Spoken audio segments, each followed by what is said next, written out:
Le 7 juillet, les coureurs du Tour de France vont arriver dans le Vaucluse. Une étape de 190 km qui s'annonce déjà mythique, avec une double ascension du Mont Ventoux. À Sorgues, village départ, on se prépare déjà à l'arrivée des coureurs. Ça va nous faire reconnaître Sorgues et que c'est une bonne chose. Vous serez où le 7 juillet, alors expliquez-moi. À ma fenêtre, parce que le Tour de France il va passer juste devant ma fenêtre. Finalement, je suis un peu fière, moi. Je trouve que c'est une bonne idée. Notre ville n'est pas très connue, alors c'est une bonne chose. Dans les rues, des expositions photos, du mobilier à l'effigie du Tour, les commerçants eux aussi sont prêts. Et dans l'assiette, prenez une tartelette au citron meringuée aux couleurs du maillot jaune. 15 000 personnes qui vont débouler sur la ville de Sorgues, c'est quelque chose d'extraordinaire. Alors quel impact ça va avoir directement sur nous?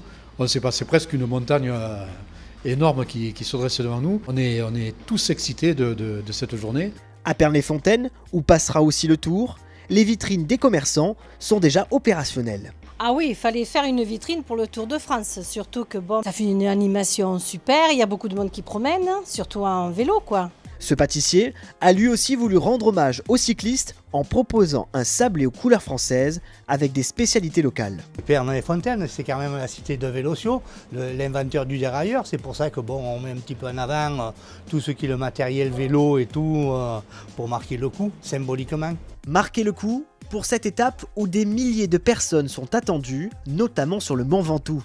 À leur arrivée, les coureurs seront accueillis à Malaucène, où un artiste local vient d'accrocher une toile créée spécialement pour l'étape. Moi, ce qui m'intéresse dans le cyclisme, c'est les vibrations, les mouvements, tout ce qui se passe graphiquement, esthétiquement. C'est vraiment un beau moment et moi, ça me fait vraiment chaud au cœur de participer à l'événement.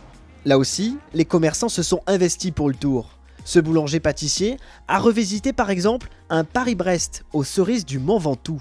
Être une ville arrivée du Tour de France permettra aussi à l'économie locale de prendre des couleurs dans la durée. Le Tour de France, c'est vrai que c'est pour la notoriété d'un village ou d'une région. Nous, on sent très bien que les gens viennent pour gravir ce Mont Ventoux, ce fameux Mont Ventoux. Et il y a beaucoup plus de gens juste après un tour, comme la dernière fois en 2016. Les 2 années prochaines, on va avoir des grosses vagues de gens qui viennent pour ça. Et puis ça s'estompe sur l'année 3, l'année 4 après.